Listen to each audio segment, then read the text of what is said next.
Attorney Rufil Fernandez Banyok. Attorney Rufil Fernandez Banyok. Straight to the point. O karon, ania ang inyong anchorman. Sed pro veritate. Wa kitay mahimo aron sa pagpakigbatok sa kamatuoran, kundi aron sa pagdapig sa kamatuoran. Straight to the point. Luzon, Visayas ug Mindanao, Pilipinas ug sa katawhan kutob sa mabot sa Sibya sa tibuok kalibutan via internet.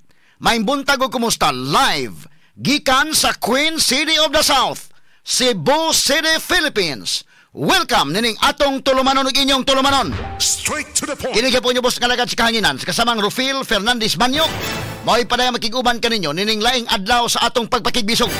Adlaw karon mga higala nga Miyerkules o pizza dosina nining buwan karon mga kaigalaan sa Nobyembre tuig 2025. Straight to the point. Sa gihapon natagantag pagtagad mga issues nga may labot ang lungsod.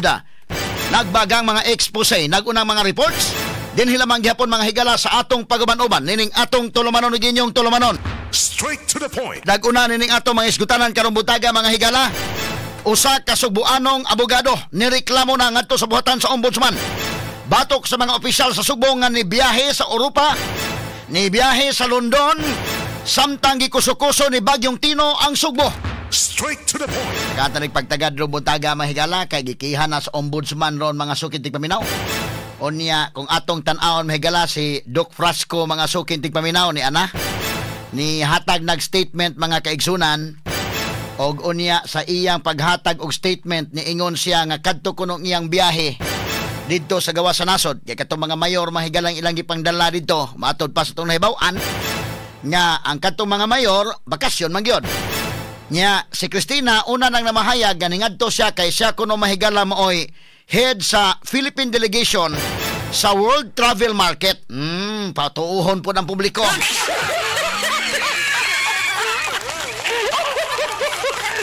Shout out ngadtong Cristina Garcia Frasco.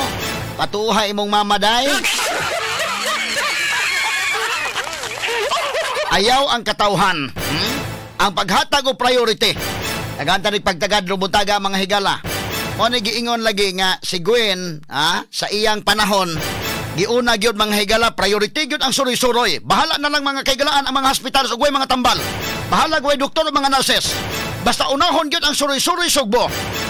Karon si Cristina gipadayon, di naman madayon may ganang suroy-suroy Sugbo. Tuwa suroy-suroy London.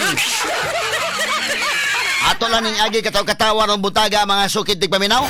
Kay karon gikihanas Doc Frasco og ang mga mayor. Uy, mura man mga higala og sa kinini ang klase pa ni Indaykin.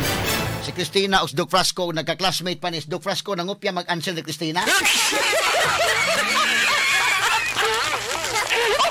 Aron mga higala nga dili masikwates Doc Frasco niingon pod nga official kuno ngiyang biyahe oy. Kay siya kuno mga kaigalaan matud pa niya, authorized official mission kuno siya as part of the Philippine delegation to the World Travel Market. Isa may nagtudlo nimo nga ikaw mo oy, kanang sakop sa Philippine delegation sa World Travel Market sa Cristina rapod? Mga pangutana lamang nato kang Doc Frasco kay sa iyang statement siya naman po nito magtubag aron makalusot mahigala sa kaso nga gipasaka. Matod pa official kuno siya mahigala nga delegate sa kinini ang World Travel Market. Parehas na ni Cristina. Sa ito pang magtiayon ang priority nila bahala na lang itong mga tagaliluan dito. Bahala na itong 5th district kung may maigo sa Bagyo nga Tino. Basta mo adto gyud ta sa World Market. Mura man ay komedya mga sukit tigpaminaw. Unsa man ko ni nakuha ninyo dito? Unsa man ko ni nadaan ninyo dito? O ang katawhan nga naminaw karon makaingon di malasa day nato no ang atong representatives Doc Frasco. Okay lang, congressman man ka. Sa imong statement ikaw po nag-ingon nga ang imong trabaho congressman man. Aron nga makalusot siya nga kuno hay dili siya manghigala maapil sa kaso. Congressman siya ang trabaho legislator.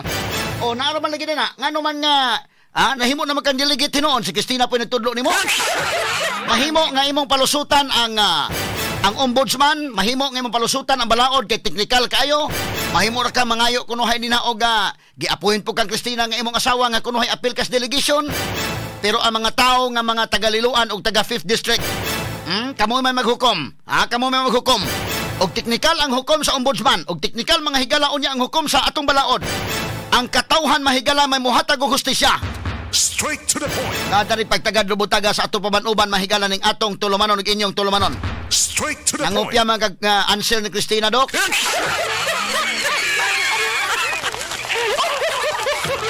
Pero butaga tagant tanig pagtagad kay kanara ba iya mga relief goods o uban pa mahigala na puno sa flasko. Ha? Matod pa mahigala sa iyang truck nga dunay manghatag og puspas. Human mahigala mabanlas in taon ang katawhan mga higala sa Kutkut River nga iyang gipahimo ni Diskaya. Ha? Imong gipahimo ni Diskaya ang riprap sa Kutkut River. Human madisgrasya ang mga tao. Imo lang amaman og puspas.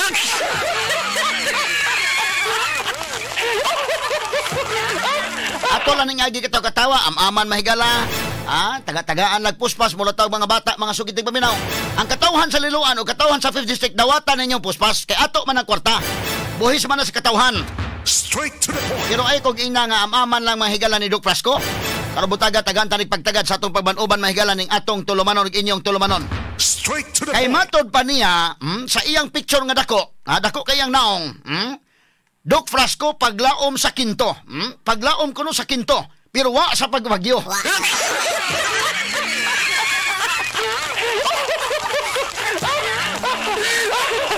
Good morning, shout out sa paglaom sa kinto, pero wa pagbagyo.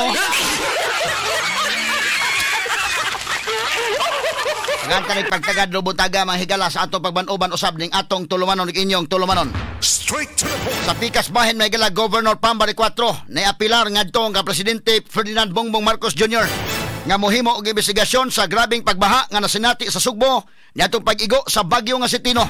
Straight to the point. Nitunol di ay kini og suwat ngadto sa Presidente atos pagduaw niini dinhi sa Sugbo, gining awhag kini og investigasyon, Straight to the point. accountability og dugang lakang alang sa Sugbo. Straight to the point. Naot po ta mahigala ha. Butangin ninyo og gadugang lakang ni Sugbo. Dili mahimo mahigalang piyong-piyongan lang.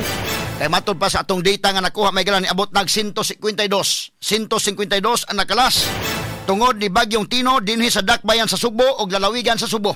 Straight to the Ato lang point. ni klaro mahigala atong gikombahin makaigalaan ang nangamatay nga figure sa Cebu City o sa Cebu Province. Niabot nag 152 ang nangamatay. Sa probinsya sa Sugbo niabot og 119 ang namatay, samtang 33 mahigala ang namatay sa Sugbo. Straight to the Dinhi point. sa Cebu City mga sukintig paminaw. Tagatarig pagtagad lubutaga sa atong paban-uban usab ning atong tulumanon ug inyong tulumanon. Straight to the point. Sa samtang Senate Pro Tempore Panfilo Lacson formal nang nibalik sa pagka-chairman sa Senate Blue Ribbon Committee human sa gipili sa iyang mga kauban. Straight to the point. Anhin na makita na to mahigala. Si Lacson kung misubay ba sa tarong dalan og nilikoy na bagyod og nilikoy na bagyod sa hingpit. Si Lacson nahimo mahigalang hipi sa kapulisan dinhi sa Sugbo og nasayod siya unsay Sugbo. Si Tito Soto mahigala ang kagikan taga Sugbo. Og ilang likay-likayan pag-imbestigar ang Sugbo. Kay nag-focus sila mahigala sa ilang investigation. Bisan og nangamatay na mga tao hala pamulitikal ang gihapon. Adto mahigala ang gibahaan ng Visayas. Adto mag-imbestigar sa Davao. Yagi talang ni katawa mga sukitig paminaw. Ang ato rin kasulti sige, imbestigara ang Davao pero ayaw kalimti Lacson. Tito Soto ayaw kalimti ang Sugbo. Straight to the point. Di adiri ang daghang patay sa Sugbo sa grabing pagbaha. Ayaw kalimti. Ang investigasyon, maklaro ang likoy na kayo, perting pagkalikuya, wa na motor, subay sa tarong daan si Lacson. Kung makita na to mahigala nga dili na unya may imbestigaran ning flood control project sa Sugbo, wa na. Makaingon tawa na mo subay sa tarong daan. Tuwa na nagsubay sa kanal. Ato lang agi katawa mga sukitig paminaw. Samtang 17 ka mga kongresista ang imbitahon matod pa sa pagpadayon sa Senate Blue Ribbon Committee hearing, apil na si kanhi kongresista Saldi Co. Kini guban pang mga isgutanan niyo mabati exclusive over DYHP RMN Cebu 612 sa dial sa inyong mga radyo sa 93.9 IFM. Sa serbisyo publiko, maaasahan mo mga balita'y detalyado at totoo. Sa komento